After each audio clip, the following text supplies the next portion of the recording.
¿Qué tal? Soy Rodrigo Jiménez Solomon, bienvenidos a la entrevista aquí en Eje Central.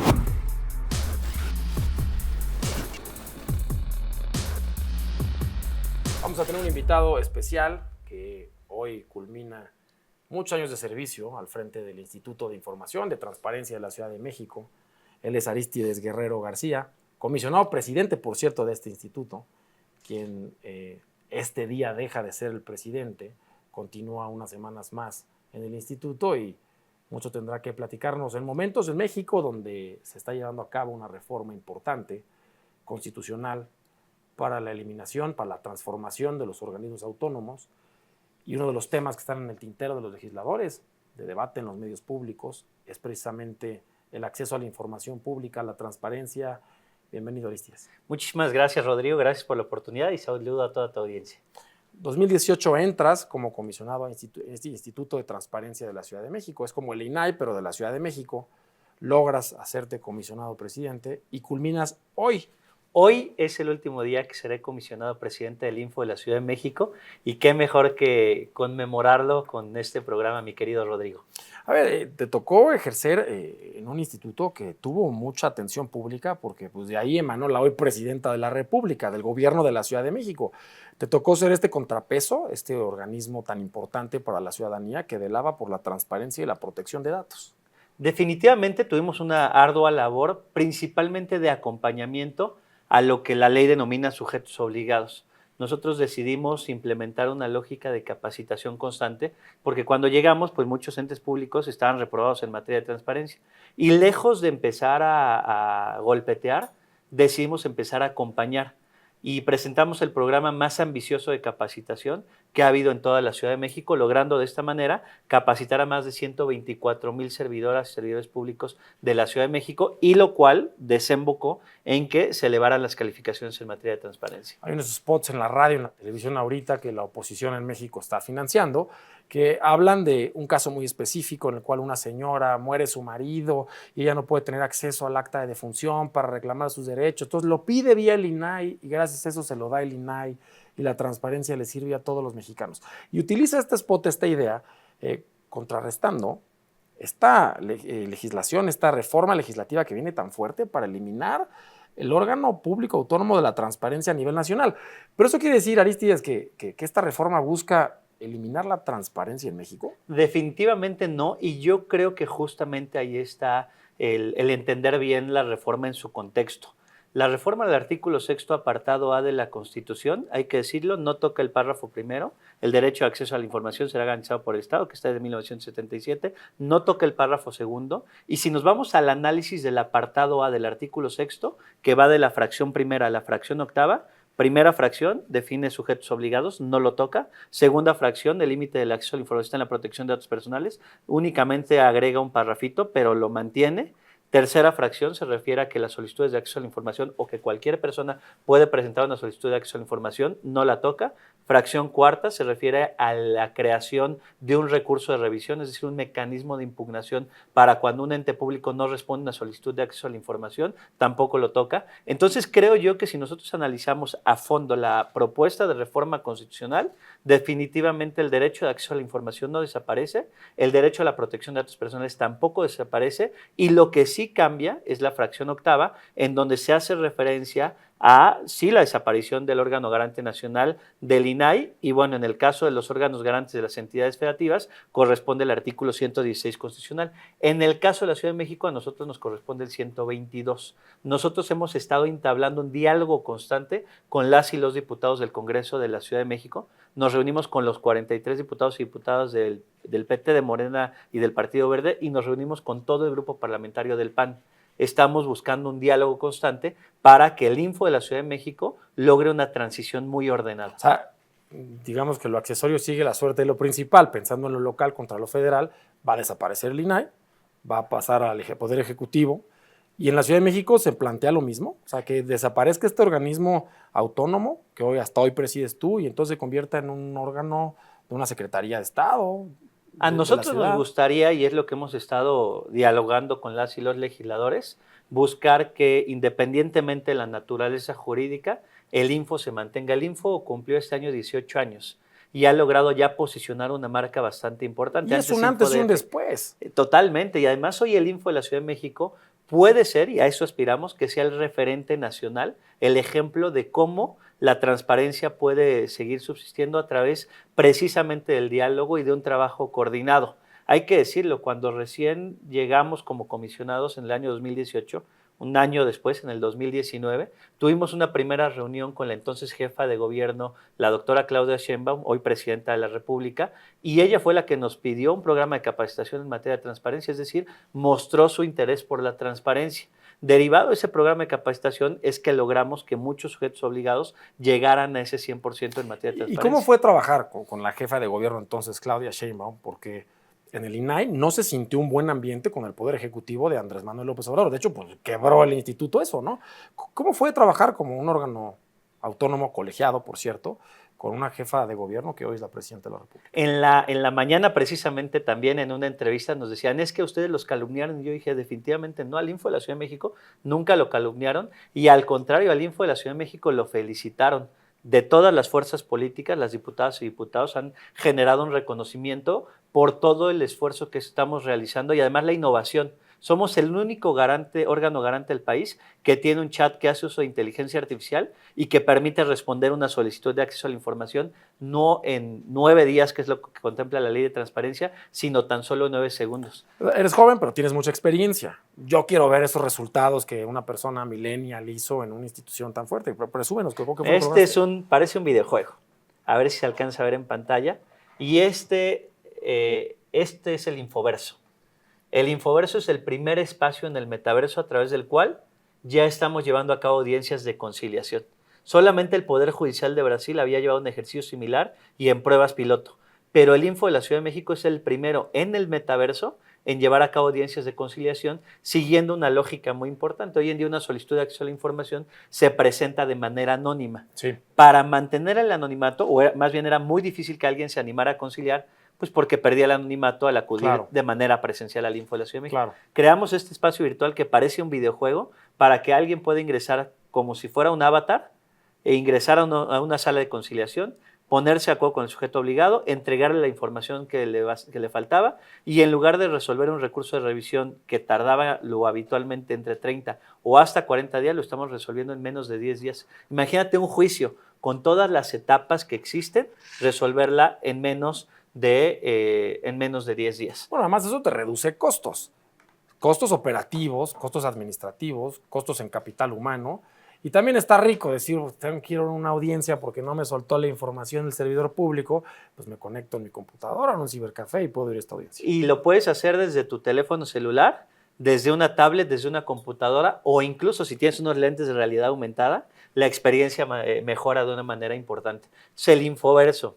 A ti que el chat de la transparencia, que es uso de inteligencia artificial, que simplemente mandándole un mensaje te puede responder cuánto gana el jefe de gobierno, cuánto gana un diputado o hasta cuánto costó el concierto de los Tigres del Norte o de Grupo Firme, te responden tan solo 9 segundos. Las y los invito a probarlo, es un chat maravilloso, lo voy a estar en este momento publicando en mis redes sociales para que puedan descargar esta aplicación, este teléfono, y lo responde de manera automática. Y aparte, Aristides, del otro lado de la moneda, que no se cuenta porque políticamente no vende, pero el servidor público tiene funciones específicas que tiene que cumplir en pro de su trabajo, de la ciudadanía. Y cuando te cae una auditoría o te cae una solicitud de información, implica un mundo de trabajo. Tienes que suspender lo que estás haciendo, tienes que voltear a ver la información, tienes que recopilarla, tiene que entregarse a satisfacción de quien te lo está solicitando. Esto permite además que ya lo hagan más rápido, ¿no? Totalmente de acuerdo. Aquí, si ustedes logran observar este chat, se pueden realizar preguntas desde cuánto costó un concierto o preguntas de algún recurso de revisión y responden tan solo 9 segundos. La verdad es que es una herramienta que ha agilizado de manera muy importante el derecho de acceso a la información, y hoy en día además la compartimos ya con Oaxaca y con Chiapas, porque déjenme platicarles que esta herramienta nos costó 0 pesos porque la elaboramos desde casa en el Info de la Ciudad de México, y ahí logramos demostrar cómo la austeridad no se encuentra peleada con la innovación y con una revolución Y digital. da más confianza, además, ¿no? Como decía, pues me contesta de inmediato, es tecnológico y pues lo voy a decir yo porque tal vez tú no lo vas a querer decir, pero es que si el INAI hubiera hecho este tipo de cosas, tal vez hoy el debate no sería sus sobrecostos, ¿no? Sería lo útil que es para la ciudadanía y que la ciudadanía lo utilice. De hecho, el Info de la Ciudad de México es de los organismos constitucionales autónomos que se encuentran más bajo en cuanto a recursos públicos. Tenemos probablemente una 10ª parte de lo que tiene un instituto electoral, la mitad de lo que tendría una comisión de derechos humanos y menos también de lo que tendría un tribunal electoral. Te lo digo yo que estoy en el tribunal electoral también. Entonces, el Info de la Ciudad de México ha logrado hacer mucho con pocos recursos. Tú eres un experto en la materia, vienes hasta hoy de presidir un instituto de transparencia local en la Ciudad de México, los más grandes después del INAI.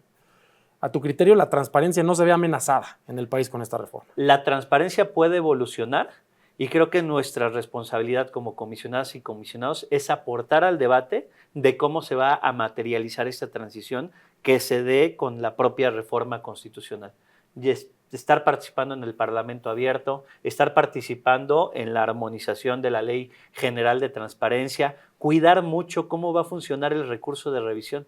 El recurso de revisión es una actividad de tipo jurisdiccional que realizamos en el Info de la Ciudad de México, en donde, por ejemplo, si tú le preguntas a un ente público cuántas botellas de agua compra, cuánto costaron y a quién se las compraron, si el ente público solamente te contesta que compró 100 botellas de agua, pero no te contesta a qué precio ni a quién se lo compraron, se inicia este juicio. Entonces el recurso de revisión va a ser muy importante que subsista y que este recurso de revisión se mantiene en la Constitución, hay que decirlo. Arístides, se siente el empuje que le imprimiste a esta institución, la armonía que creció de esta institución con la Ciudad de México, cuando no fue el factor común en lo nacional. Aquí no se siente un enemigo del gobierno, a lo contrario, se siente una institución que ayudó al cumplimiento de las metas de gobierno, que la gente tuvo acceso a la información a través de esto. Acabas hoy tu función como comisionado presidente, acabas en unas semanas como comisionado de esa institución.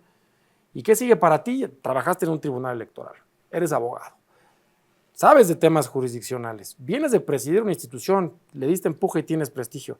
¿Qué sigue para ti? Pues seguir participando, definitivamente, lo mencioné y lo he estado mencionando, pues la parada del Info de la Ciudad de México concluye con la presidencia. Un mes más seguiré fungiendo como comisionado, ya no presidente del Info de la Ciudad de México. Y sí, efectivamente, pues fui desde secretario auxiliar en el Tribunal Electoral hasta secretario de Estudio y Cuenta y director de jurisprudencia en el propio tribunal.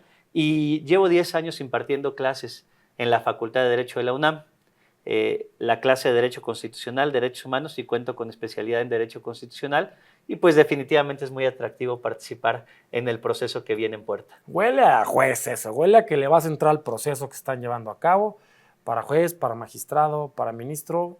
¿Cuál es tu carta? ¿Qué quieres hacer? Hay ánimo de revolucionar completamente el Poder Judicial, así como revolucionamos el derecho de acceso a la información con inteligencia artificial, con ATIC, como lo revolucionamos con audiencias en el metaverso, como lo revolucionamos, déjame platicarte que somos el primer ente en toda Latinoamérica también en impulsar resoluciones con uso de inteligencia artificial. Estamos acostumbrados a la sentencia en papel o resolución en papel, que inicia con el famoso vistos los autos del expediente fulano de tal, con un lenguaje extremadamente técnico que nadie entiende. Y un expediente de este tamaño. Y un expediente de este tamaño. Sí. Entonces, agregamos inteligencia artificial a nuestras resoluciones y hoy en día, en la portada de nuestras resoluciones, no solamente decimos el sentido de la resolución, qué es lo que quiere saber la gente, gané o perdí. Prácticamente antes tenían que contratar a un abogado para saber qué le quería decir la resolución por el lenguaje extremadamente técnico. Empezamos a utilizar un lenguaje más sencillo en nuestras resoluciones y le agregamos inteligencia artificial. Lanzamos el Spotify de la transparencia. Así como cuando escuchan una canción y en la propia plataforma les recomienda otras canciones con temática similar, lanzamos resoluciones que al capturarlas con el código QR, inmediatamente te redirecciona a otras resoluciones con una temática similar. Es decir, sirve la inteligencia artificial como un control de calidad y contrastar, y como se dice coloquialmente, no andar dando bandazos y cambiando de criterio constantemente, sino contrastar que las y los comisionados están resolviendo una temática similar con un criterio similar. Para eso nos está sirviendo la inteligencia artificial. Preguntarte a ti, con tus características, con tu perfil, si te gustaría ser ministro de la Suprema Corte, es una obviedad. Es como preguntarle a un futbolista si quisiera ser seleccionado nacional. La respuesta es obvia. No hay un abogado a quien no le interese ser ministro. Pero yo te voy a preguntar otra cosa. ¿Te vas a apuntar para ser ministro? Definitivamente me voy a apuntar. No tengo aún claridad exactamente si para ser ministro. Lo estaré valorando durante estos días, pero como bien lo dijiste, es como preguntarle a un futbolista si quiere llegar a la selección nacional. Claro que sería un alto honor participar en este proceso de designación de ministros de la Suprema Corte de Justicia de la Nación, pero además en un proceso muy peculiar, porque déjame platicar también que como comisionadas y comisionados somos el primer colegiado que decidimos dejar de sesionar o tener todas las sesiones en un espacio muy cómodo que puede ser el Pleno del Info de la Ciudad de México, y llevamos a cabo sesiones en universidades. Llevamos a cabo sesiones en plazas públicas, en las alcaldías Iztapalapa, Miguel Hidalgo, Tlalpan, diversas alcaldías. Somos el primero que sesionamos en la antigua cárcel de Santa Marta, Catitla, y hasta en el subterráneo. Imagínate una sesión, y estaría padrísimo que la Corte lo hiciera, una sesión en el metro. De verdad, pública. O sea, en el metro de la Ciudad de México. Nosotros ya lo hicimos. Bueno, va a haber algunas mentadas, ¿eh? Claro, y de eso se trata también, porque en las sesiones públicas, claro que veíamos a los vecinos que no estaban de acuerdo con algo que estábamos diciendo, siempre fueron muy respetuosos, pero en el momento en el que veíamos que algún vecino o vecina ya estaba aburriendo, pues cambiábamos inmediatamente nuestro lenguaje. O sea, creo que todos los entes, organismos autónomos, Poder Judicial, tenemos esa obligación de reinventarnos y no seguir siguiendo prácticas tales del siglo pasado, sino reinventarnos. ¿Por qué no sesionar en el metro de la Ciudad de México? Ya lo hicimos como Info de la Ciudad de México en el subterráneo. Además fue un ejercicio padrísimo porque fue en el metro Zapata, porque se iban trasladando de la línea 3 a la línea 12, iba pasando la gente y decían, ¿y estos qué están haciendo? Pues nosotros estábamos sesionando, debatiendo los asuntos públicos. Hay que hacerlo de cara a la ciudadanía, porque de esta manera también se genera una mayor sensibilidad social. El sesionar en la antigua cárcel de Santa Marta, Catitla, entrar a las antiguas celdas donde hubo presas políticas del movimiento estudiantil del 68, claro que nos sensibiliza en esta actividad, que es una impartición de justicia en materia de transparencia, y que es una actividad, si bien no es formalmente jurisdiccional, sí es materialmente jurisdiccional. Arístides Guerrero, hasta hoy presidente del Instituto de Información y Transparencia de la Ciudad de México, y agárranse en una de esas, ministro de la Suprema Corte. Tiempo al tiempo, y también vale la pena seguir valorando pues en qué proceso vale la pena participar, pero ganas hay muchas, imaginación hay mucha, y también innovación va a haber mucha de aquí en adelante. Pues muchas gracias, y si te haces ministro, aquí te esperamos en la entrevista. Aquí estaré dando la primera entrevista, mi querido Rodrigo. Muchas gracias, Arístides. Muchas gracias.